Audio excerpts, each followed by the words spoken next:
네, 오늘 요한복음 23번째 시간입니다. 같이 한번 읽을까요? 시작. 오직 예수와 여자만 남았더라. 오직 예수와 여자만 남았더라. 저는 이렇게 좀 묵상을 했어요. 사실은 오직 예수와 영빈이만 남았더라. 오직 예수와 나만 남았더라. 그런 말씀인 거죠. 말씀의 배경은 죄 지은 배경이긴 합니다만, 근데 저 상황에서만큼은 참 우리가 믿는 자로서 오직 예수와 나만 남았다. 얼마나 귀한 고백인지 모르겠어요. 오직 예수와 나만 남았더라. 자, 우리 주일 예배 우리가 오래간만이라는 생각이 드네요. 이렇게 한 주를 건넜죠. 지난 주일에 우리가 가정 회복 세미나 1년에 한 번 합니다. 5월 셋째 주일에 하니까 셋째 주일에 고정적으로 이름은 세미나라고 이름을 했는데 좀 딱딱한 것 같아요. 좀 이름을 좀 바꾸면 좋을 것 같아요. 여튼 우리가 말씀으로 함께 우리의 가정에 대한 통찰, 그런 회복을 위해서 또 귀한 예배를 드렸어요. 민경삼 목사님 모시고 예배를 드렸습니다. 여러분들은 지난 한 주간을 좀 어떻게 생활하셨나요? 여러분 어떻게 좀 보내셨습니까? 저는 지난 한 주간에 정말 죽다 살아났습니다. 가정과 자녀를 위한 우리 축복 기도회라고 하는 우리 집회를, 우리 목회 일정, 말씀과 기도회를 섬겼습니다. 너무나 감사한 것은 말씀드린 것처럼 작년에는 저희 내외 그리고 정강도사 주로 그렇게 예배를 드렸던 게 기억이 나요. 기억이 납니다. 근데 올해는 정말 이렇게 마음을 모아보자 하니까 되잖아요. 마음을 모아보자 하니까는 여러분 되잖아요. 얼마나 감사한지 몰라요. 우리 이제 그 딸아이가 화요일 날 반주를 이제 시작을 했는데, 아빠 내가 화수는 돼. 알았어. 그럼 반주 좀 해줘. 같이 반주했는데 어떻게 화수 목요일 금요일까지 반주를 다 했어요. 야, 너 안 된다 그랬잖아. 그 어떻게 이렇게 일정들이 바뀌면서 어떻게 하게끔 된 거예요. 참 이렇게 대견하더라고요. 이게 아기가. 그래서 너무 감사한 마음도 있고, 또 우리 전참하신 분들도 계시고, 그렇죠? 네네. 내년에도 함께 잘 우리가 기획을 하고 같이 예배를 좀 드렸으면 좋겠습니다. 전참자가 목회자를 포함하면 7명이십니다. 전참자. 정사님 너무 아깝죠? 4일간 잘하셨는데, 여튼 수요일부터 오신 분도 계시고 또 하루만 오신 분도 계셔요. 그렇죠? 괜찮아요. 괜찮고 또 못 오신 분들도 계십니다. 괜찮습니다.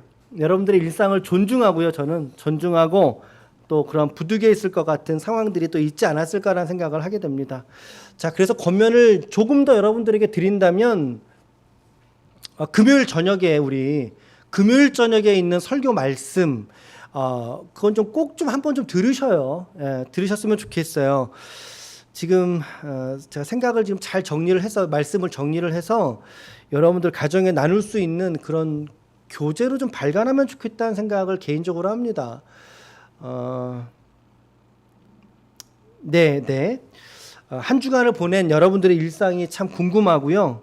하나님 앞에 날마다 믿음으로 서시고 소중한 일상들이 되시기를 주님의 이름으로 축복합니다.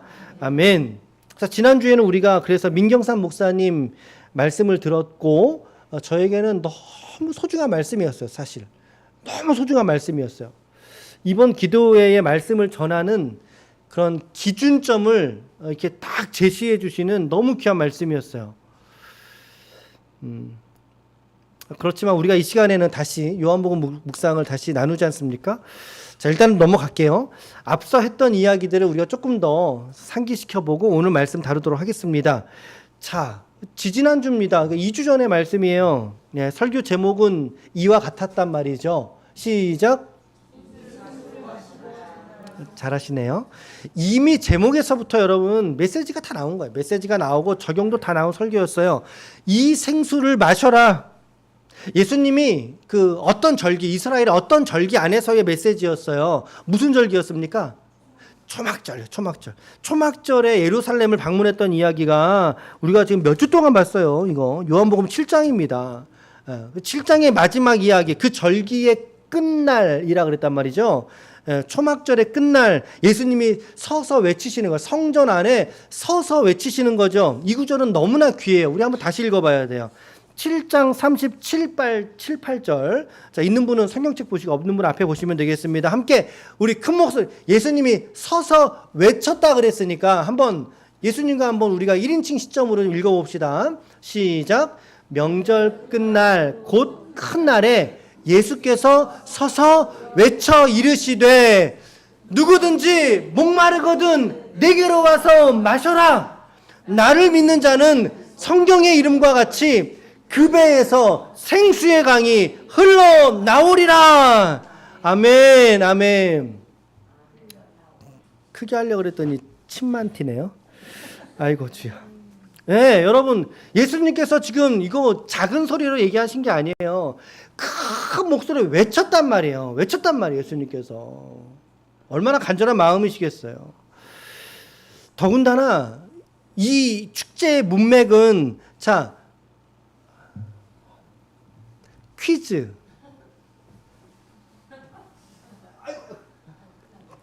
이거 드립니다.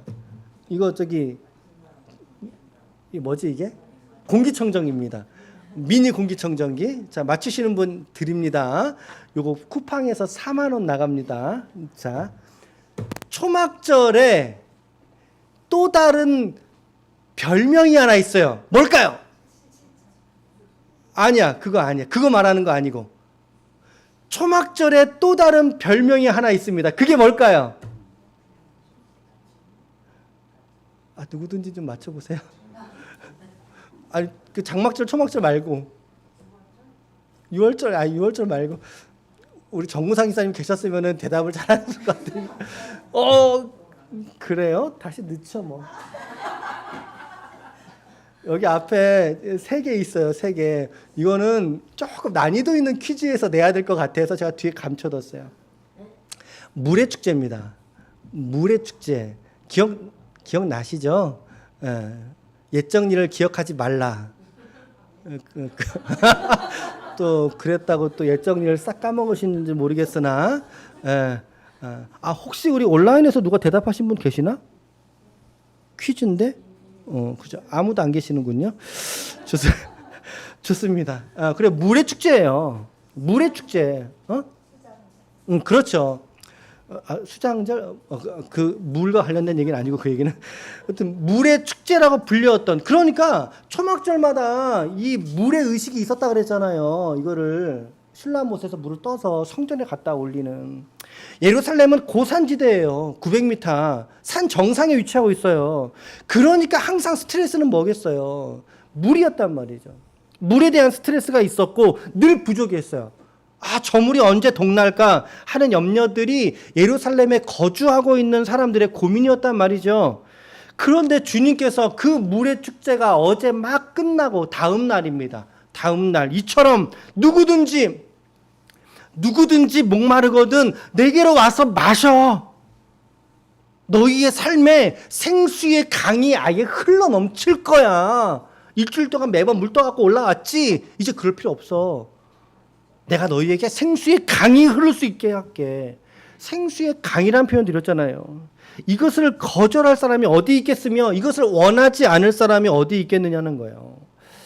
이 주님의 이 말씀은 상당히 문맥 안에서 이 상황이 아주 설득력이 있게 들렸을 게 분명합니다. 상당히 설득력이 있었을 것이고 그 상황에 딱 떨어지는 말씀이었던 거예요. 오늘 여러분들을 축복합니다. 정말 진심으로 축복합니다. 우리 지체들의 삶 속에 이처럼 마르지 아니하시는 생수의 강과 같은 예수님의 은혜가 항상 마르지 않고 넘쳐나시기를 예수님의 이름으로 간절히 축원합니다. 아멘. 이 생수의 강을 마시라. 이 강을 우리 주변에 흘러갈 수 있도록 전하라는 말씀 드렸어요. 마시라. 어떻게 마셔요? 목사님 어떻게 마신다고 말씀드렸어요? 마신다는 게 이게 콸콸콸 이런 표현이잖아요. 근데 우리가 예수님의 생수의 강을 콸콸콸 마신다는 게 상징적인 의미인데 이걸 어떻게 마시냐는 거 말씀드렸잖아요. 말씀에서 마시는 거, 말씀으로. 말씀과 기도해서 마시는 거죠.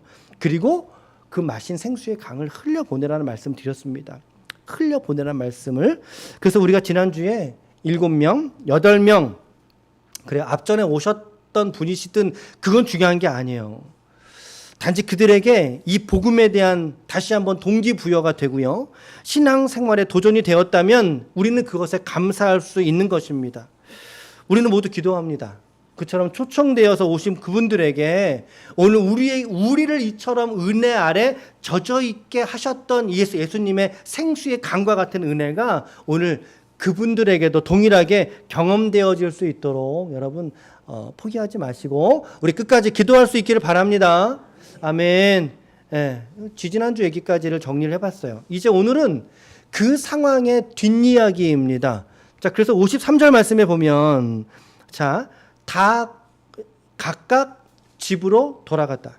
자, 이 본문이 지금 오늘의 지금 이 위치, 즉 다시 말하면 초막절의 마지막 예수님의 메시지, 초막절의 메시지가 끝난 이야기로 우리가 지금 받을 수 있는 거죠. 이 위치에 있다면. 자, 사람들은 초막절의 절기를 다 지켰어요. 그리고 자기의 가정들로 자기의 집으로 다 귀가를 한 상태죠.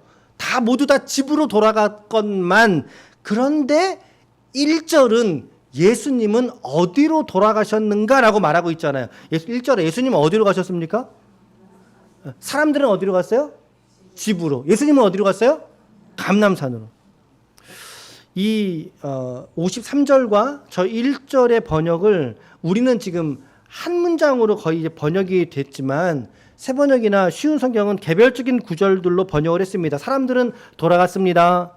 그리고 1절에서 예수님은 올리브산으로 올라갔습니다. 자, 감람나무, 감람산이 올리브산을 말합니다. 우리 먹는 그 올리브예요. 자, 주님께서 감람산으로 가셨다라고 기록하고 있는데 2절 말씀을 잘 보세요. 그러면 아침이 되니 다시 성전으로 들어왔다라고 말씀하고 있어요. 사람들은 다 귀가했으니까 저녁 나절이겠네요. 그런데 예수님은 감람산으로 가셨는데 아침에 다시 성전으로 오셨다. 그렇다면 여러분 주님의 지금 처소는 어디였을까요? 주님의 처소는 그러니까 이 문명 안에서만 본다면 어디였을까요? 감람산입니다. 감람산. 주님이 지금 야외 취침하신 거예요. 예수님이 노숙하신 거예요. 지금 노숙하신 상황에 그렇게 볼 수 있잖아요. 산으로 가셨고 다음날 아침 다시 오셨다. 그러면 우리의 질문은 그럼 예수님 산에 가시며 산에서 뭐 하셨을까? 예수님이 캠핑하셨을 것 같으세요? 우리 문화로 캠핑하셨을까요? 예수님 감람산에서 뭐 하셨을까요? 예. 이것은 성경의 지지를 분명히 받고 있는 대목이 있습니다. 기도하셨습니다. 감람산에서 기도하셨다. 누가복음 22장의 말씀 보면요. 주님이 잡히시던 날 밤이에요. 성목요일 밤에 성만찬 하고 나서 감람산으로 가셨거든요. 그때의 상황을 이렇게 표현하고 있어요. 시작.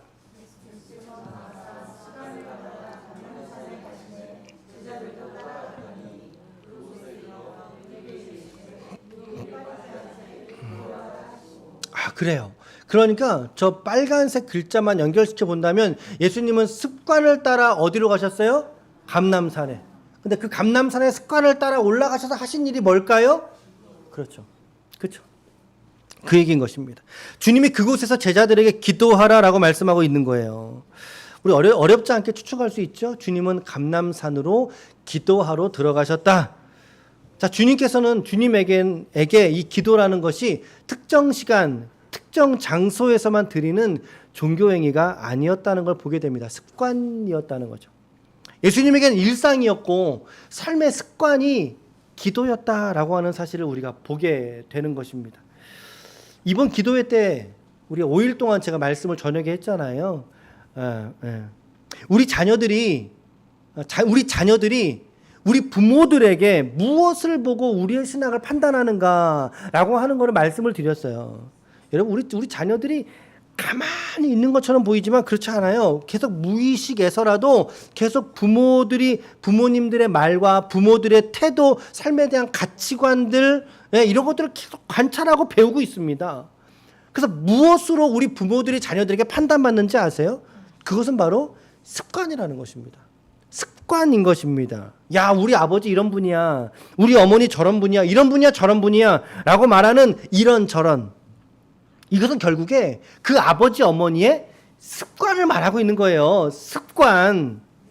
이 관련된 이야기들을 제가 사실은 이 기도회 때 이렇게 좀 섬겼습니다. 5일 동안에 말씀을 좀 더 다양하게 현장에서 드렸으니까 여러분들께서 참고하시고 다시 반복하지는 않을게요. 자, 그럼 주님의 습관이 무엇이었는가? 너무나 확실하게 기도였다는 것을 우리가 알게 됩니다. 우리는 사실 이 단락에서 놀라야 되는 거예요. 왜 놀라야 하냐면 주님이 하나님이시거든요. 그렇죠? 여러분, 우리 주님은 하나님이신 줄로 믿습니다. 뭐 우리의 타협하지 않는 선명한 고백이잖아요. 그런데 하나님께서 여러분 기도의 본질, 기도는 누구에게 하는 거예요? 좀 더 구체적으로. 기도는 누구에게 하는 걸까요? 그래, 성부 하나님께 하는 거예요. 성부 하나님께 누구의 힘을 빌어서 기도하는 걸까요? 성령 하나님의 힘을 빌어. 왜? 우리 안에 내주하시니까. 그리고 그 기도를 누구의 이름으로 올리는 걸까요? 성자 예수님이요. 예, 삼위일체 하나님에 대해서 우리 기도에 대해서 이렇게 적용할 수 있어요. 기도는요, 성부께 드리는 거예요. 성령의 힘을 의지해서 예수 그리스도의 이름으로. 자, 그런데 지금 성자는 하나님이시잖아요. 하나님이 하나님께 기도했다? 어떻습니까, 여러분들은? 성자가 성부께 기도했다? 여기서 우리는 기도의 본질이 무엇인가라는 것을 우리는 깨달을 수 있다는 것입니다.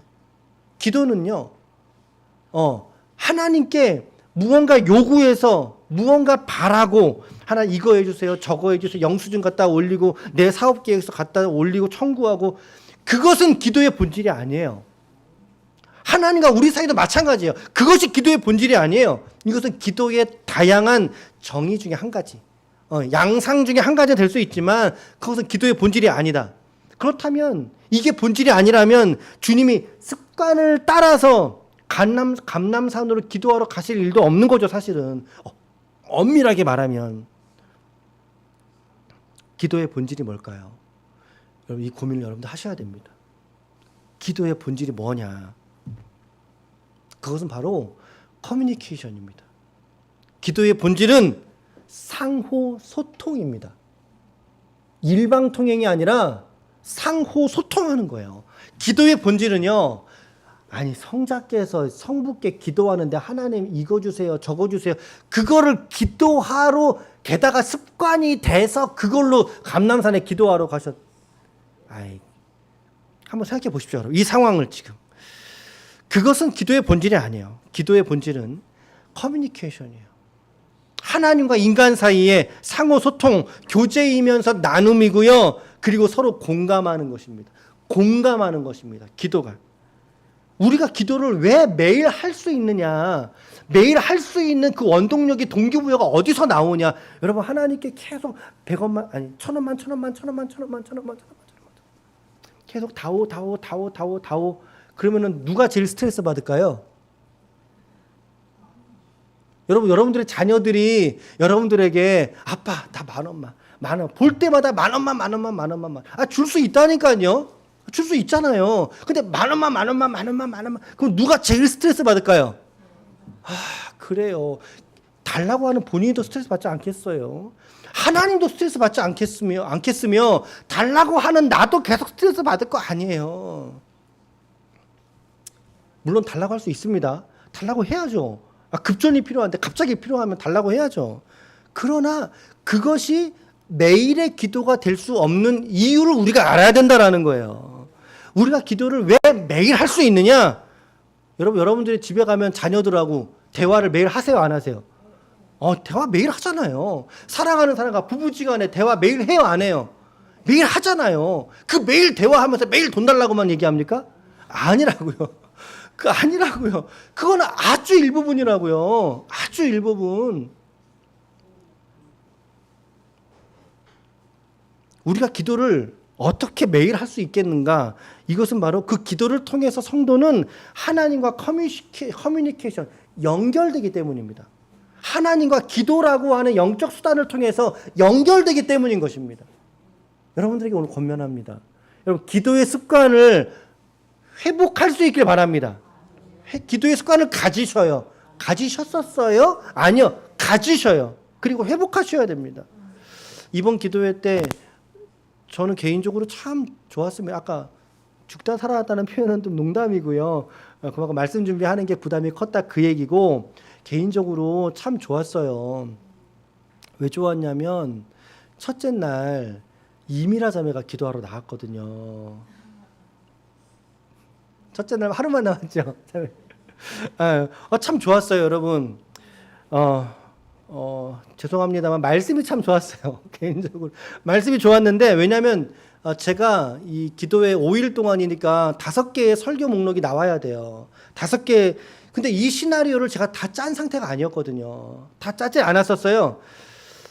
계획이 완료된 상태에서 시작된 게 아니었습니다. 하나님, 오늘은 무슨 말씀을 전해야, 가정에 관련된 책도 좀 사서 좀 읽어보면서 준비하고 한다고 했지만 그래도 마음에 탐탁치가 않아요 제가. 그래서 하나님, 오늘 어떻게 말씀을 전해야 됩니까? 물론 개 중에 말씀 중에 한두 말씀은요 그래요. 에서에 관한 말씀 한두 말씀은 꿈에서 받았어요. 잠자다가 잠결에 받았어요. 이 말씀을 해야 되는구나, 이렇게 전해야 되는구나. 그랬는데 전체 시나리오가 나오지 않았단 말이죠. 그러니까 제가 얼마나 긴장을 했겠습니까? 설교자에게 가장 큰 부담이 이제 그런 부담이잖아요. 그런데 말씀이 너무 신기하게도, 전참하신 분들은 동의하실지 모르겠지만 저는 그래요. 이게 말씀이 이렇게 1번부터 5번까지 착착착착 이렇게 좀, 이렇게 마치 우리가 레고 조립하잖아요. 그 다음에 뭐 조립해야지 이게 만들어지잖아요.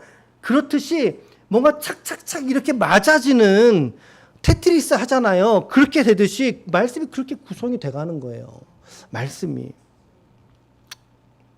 그래서 저는 개인적으로 참 유익했고 또 신기한 경험이기도 하고 하나님께 감사할 수 있었던, 그래서 같이 함께 성도들 기도하니까 또 얼마나 좋습니까? 아니, 우리 금요일날 저녁에도 사실은 그렇게 좀 기도가 많이 열렬히 하지 못하시는데 우리 5일 동안 같이 기도하면서 때로는 뜨겁게 같이 기도하고 함께 기도할 수 있는 게 참 이래서 좋구나, 감사하구나, 이런 것도 경험하게 됩니다. 그래서 우리 성도들이 함께 더불어서 함께 기도를 열심히 하시고 또 그런 모습이 또 느껴지는 시간이었습니다. 해서 저 개인적으로 생각해 볼 때 우리가 좀 한 달에 한 번이라도 좀 특별한 날 모여서 이렇게 설교하지 말고 진짜 기도만 이렇게 우리가 한 1시간 정도 쭉 할 수 있는, 교회 부흥을 위해서, 교회 부흥을 위해서 기도할 수 있길 바랍니다. 아멘, 아멘. 교회 부흥을 위해서 여러분 우리가 기도해야죠. 그리고 우리의 가정과 자녀를 위해서 우리가 함께 기도할 수 있는 또 그런 시간 좀 만들어봤으면 좋겠어요. 아멘, 아멘. 기도의 습관을 다시 한번 회복할 수 있기를 축복합니다. 그게 우리의 영적인 부흥의 출발점이에요. 기도하지 않는데 어떻게 무엇으로 우리가 부흥될 수 있겠습니까? 말씀과 기도가 함께 세워지는 부흥이 여러분들의 심령 가운데 세워져 가기를 축복합니다. 아멘. 오늘 첫 번째 메시지는 그거예요. 기도의 습관을 내가 갖자. 여러분 개인적으로 적용해 보십시오. 그리고 구별하시고 작정해 보시길 바래요. 내가 어떻게, 어느 시간, 어디에서 얼만큼은 내가 하나님께 기도하겠다. 예수님처럼 습관을 쫓아 기도하러 감람산으로 가신 주님의 말씀처럼, 주님의 모습처럼.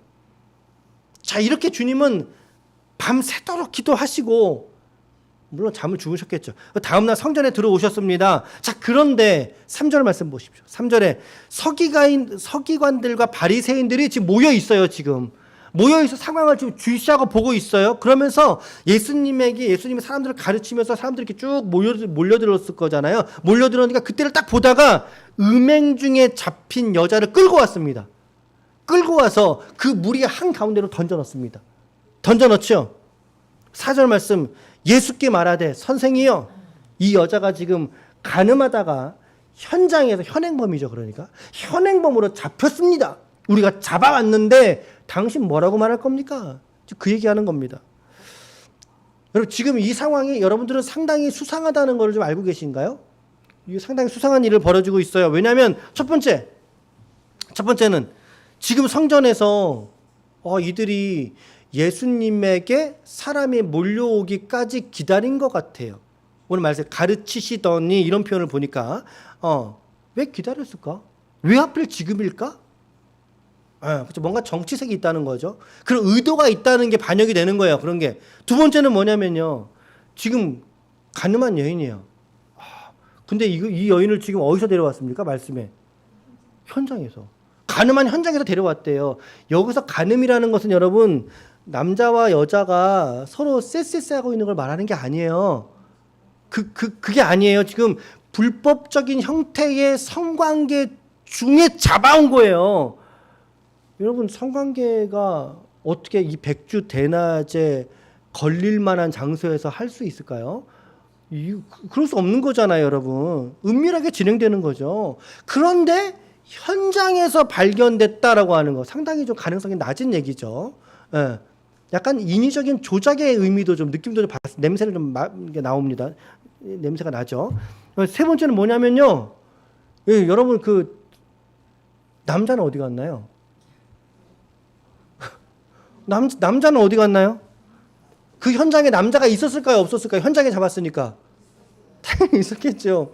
근데 남자는 없어요. 남자는 데려오지 않았습니다. 여인만 데려왔습니다. 그래서 이 상황은 분명히 정치적인 의도에서 가져온 계략이라는 게 드러나고 있는 것입니다. 드러나고 있어요. 어쩌면 여성이 이 남성의 꼬임을 받아서 넘어간 피해자일 수도 있습니다. 이 얘기를 아까 말씀 전에 강사님하고 잠깐 좀 교제하면 나누긴 했는데, 자, 본문의 예수님은 이 여인에게 상당히 자애스러운 모습을 보여주고 계시죠.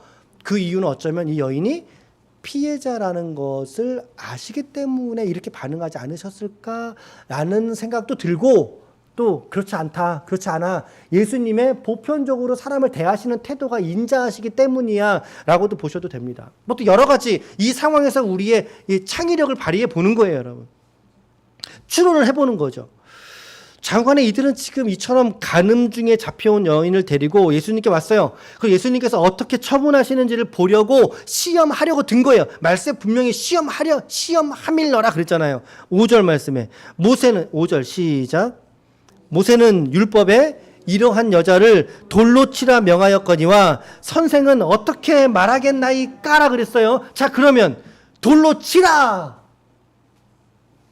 라고 하면 예수님이 무엇에 걸리죠?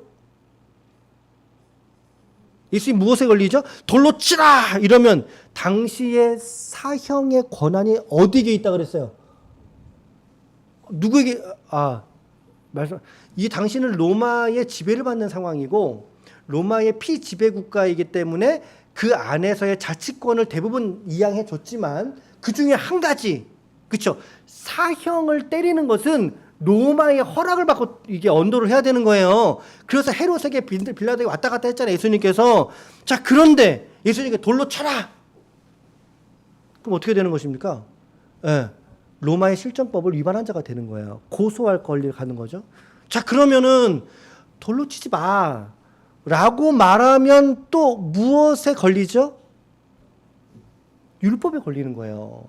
모세는 돌로 치라 그랬는데 당신은 모세 율법을 어기는 사람이 되는 거네요. 이렇게 되는 거죠. 양단 간에 돌로 쳐라고 해도 문제가 되고 돌로 치지 말라고 해도 문제가 되는 어떤 결정을 내리든지 주님은 피해갈 수 없는 이 갈등 속에 들어갈 수밖에 없는 거예요, 예수님께서. 자, 그런데 그때 주님께서요 뭐라고 답변하지 않으십니다. 아주 독특하게 반응하셨습니다. 6절이죠. 6절 시작. 이렇게 말하면 고발할 조건을 얻고자 하여 예수를 시험함이러라. 예수께서 몸을 굽히사 손가락으로 땅에 쓰시니, 자, 예수를 시험함이러라. 이건 이해가 되셨죠, 이제? 되셨죠? 근데 그 반응, 예수님께서 어떻게 하십니까? 손을 굽히사 땅바닥에다가 손가락으로 뭐를 썼다 이 말이에요. 자, 뭔가 쓰셨어요. 뭘 썼을까요? 수많은 사람들이 여기에 관심이 많아요. 뭘 썼을까, 예수님이? 근데 성경은 그 어디에도 뭘 썼는지에 대한 기록이 없어요. 없어요. 그럼 우리는 어떻게 받아야 되는 게 맞아요? 없으니까 어떻게 받아야 되는 게 맞아요, 우리는? 모른다. 모릅니다 하면 되네요. 그래서 사람들은 다 아는 척하고 싶어 해요. 모르겠습니다. 이게 정답인데 온갖 억측을 다 구겨 넣어요. 물론 설득력 있는 답변들도 있지만 그러나 그게 정답은 아니거든요. 성경에서 없는 것을 말할 때 더욱더 우리가 미혹되지 않으시길 바랍니다. 꼭 이제 불의한 사람들은 예수님이 뭐라고 썼는지 알아? 내가 알려줄게. 그러면서 이제 우리의 호기심을 자극하죠. 근데 이런 묵상은 가능합니다. 주님이 지금 손가락으로 땅에 쓰셨잖아요. 손가락으로. 자, 하나님께서 모세에게 십계명 율법 줄 때 어떻게 주셨죠? 손가락으로 써서 주셨어요. 돌판에 손가락으로 써서 주셨어요. 그러니까 예수님과 하나님과의 행위를 영적으로 연결시킬 수 있는 거죠. 이걸 영해라고 하는데 이런 접근도 가능은 하겠습니다만 그러나 그렇게까지 가지 마셨으면 좋겠어요. 저는 개인적으로는 가이드를 좀 드리는 겁니다, 여러분들에게. 자, 주님이 천천히 글을 쓰시는데 바리새인의 마음이 급해 지금. 그죠? 7절에 보십시오. 그들이 묻기를 맞지 아니하는지라. 묻기를 맞지 아니한다. 세 번역에서는요, 그들이 다그쳐 물으니 얼른 대답해 주세요 이런 거죠. 쉬운 성경에서는 사람들이 그 자리에 서서 계속해서 묻자. 얼른 대답을 내놓으십시오. 근데 그때 주님이 이제 쓰다가 멈추시고 일어나셔서 그들에게 이야기를 하십니다. 뭐라고 말씀하십니까? 빨간 글씨입니다. 시작. 너희 중에 죄 없는 자가 먼저 돌로. 지금 예수님 앞에 있는 자기들, 당신들도, 그 사람들도 하나님의 관점에서는 여전히 이 여인과 같은 저들도 사실은 누구라는 겁니까? 그래요. 죄인이라는 사실이에요. 그렇게 고발하는 너희들도 죄인이라는 것을 너희는 어찌 깨닫지 못하느냐, 그 얘기를 하는 것이죠. 너희들이 이 여인에게 지금 이 여인이 간음했다고 현장에서 잡아다가 돌로 치려는 마음으로 내게 왔느냐? 그러나 진짜 간음이 뭔지 아니? 마태복음 5장 27절에서 29절입니다. 이거 산상수훈의 일부분이거든요. 예수님의 간음에 대한 정의예요. 또 간음하지 말라 하였다는 것을 너희가 들었으나, 모세율법이죠. 나는 너희에게 이르노니, 시작, 음욕을 품고 여자를 보는 자마다 마음에 이미 간음하였느니라. 아멘. 여자를 보고 뭐하는 자마다? 음욕을 품는 자마다. 그러니까는 간음은 보니까 남자들만 해당되는 거네요. 그치요? 여자들은 간음에 해당이 안 돼요. 맞아요? 그렇게 보는 게 맞아요? 아니에요. 혹시 그렇게 보시면 안 돼요. 간음은 남자들의 죄요. 여자들의 죄는 그게 아니다. 그게 아닙니다. 만일 네 오른손이 실족하게 하거든 그 눈을 빼버리라고 말하죠. 과장법입니다. 백체 중에 하나가 없어지고 온몸이 지옥에 던져지지 않는 것이 더 유익하다. 주님의 관점에서는 간음을 실제적으로 범한 육체도 물론 죄가 있는 거죠. 그렇지만 모세 율법이죠, 이 관점은. 그러나 예수님은 이 율법을 어디에게까지 확장을 시키고 있습니까? 여인을 보면서 음욕을 마음에 품은 자마다. 아유, 손 한번 잡고 싶네. 그런 마음들마다 이미 그 속에서는 간음을 했다. 마음에 품은 생각을 그의 저지른 실제의 죄로 간과하시는 것입니다. 예수님은 확장하고 계시는 것입니다.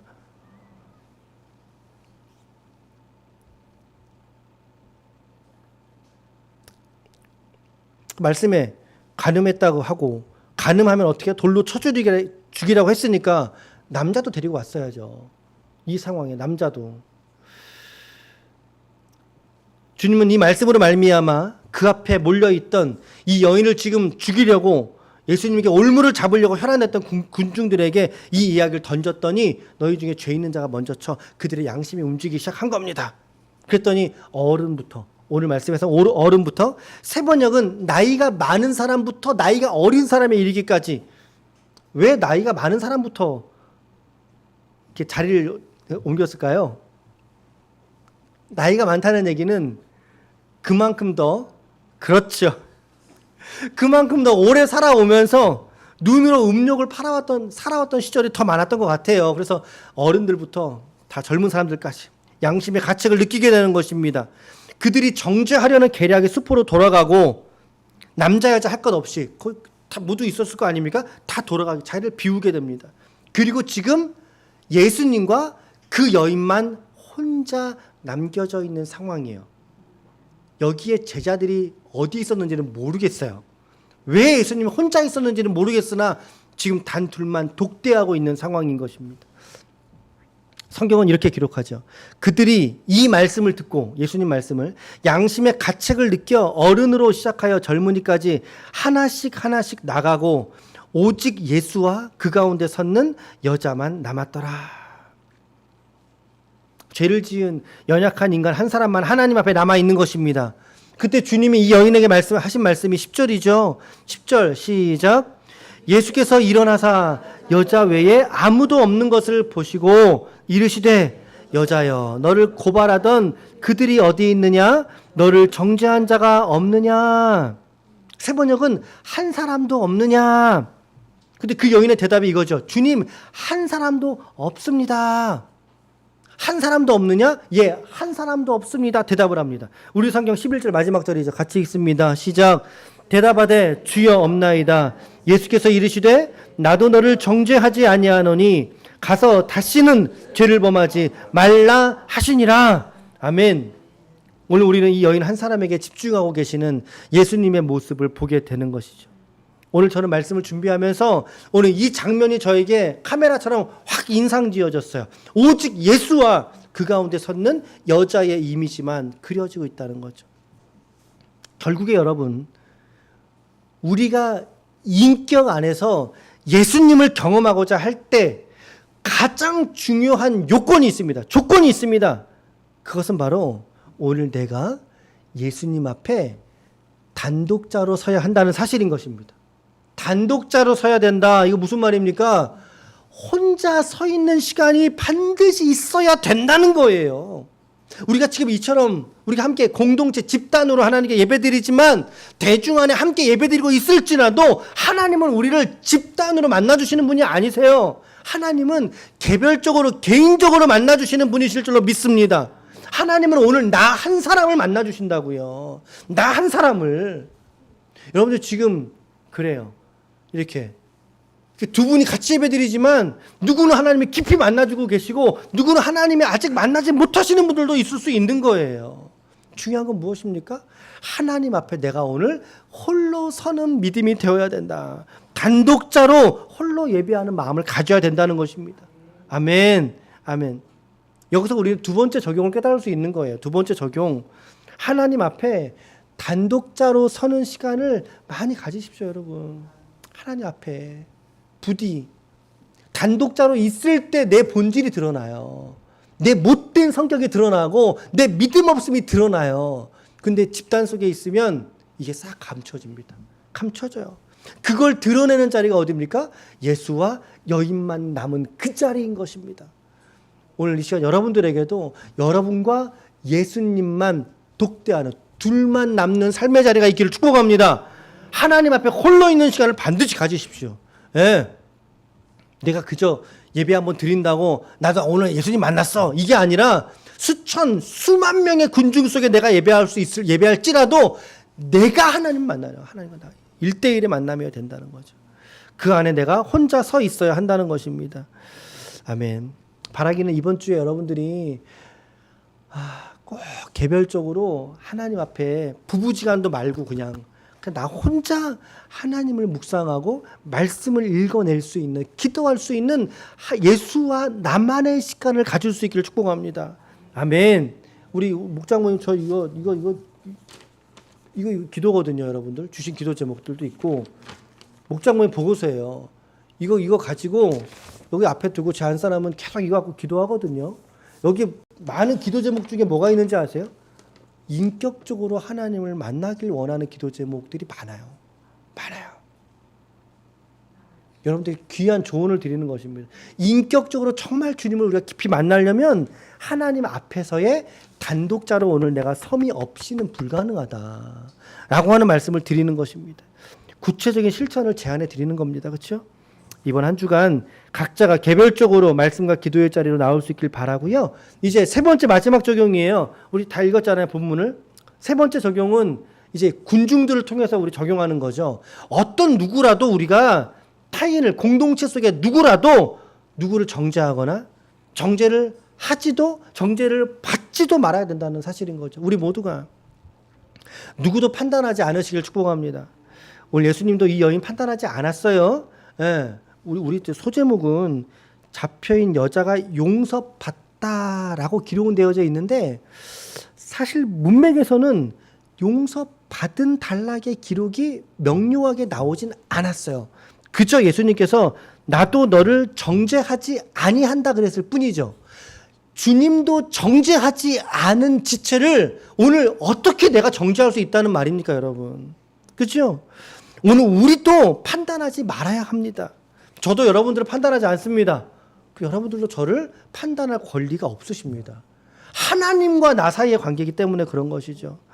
오늘 교회 공동체를 무너뜨리는, 그리고 가족 공동체를 무너뜨리는 지점이 여기 있습니다. 서로가 서로를 판단하는 거예요. 정죄하게 될 때 공동체는 아주 신속하게 무너져 내려버리게 될 것입니다. 가족도 마찬가지인 거죠.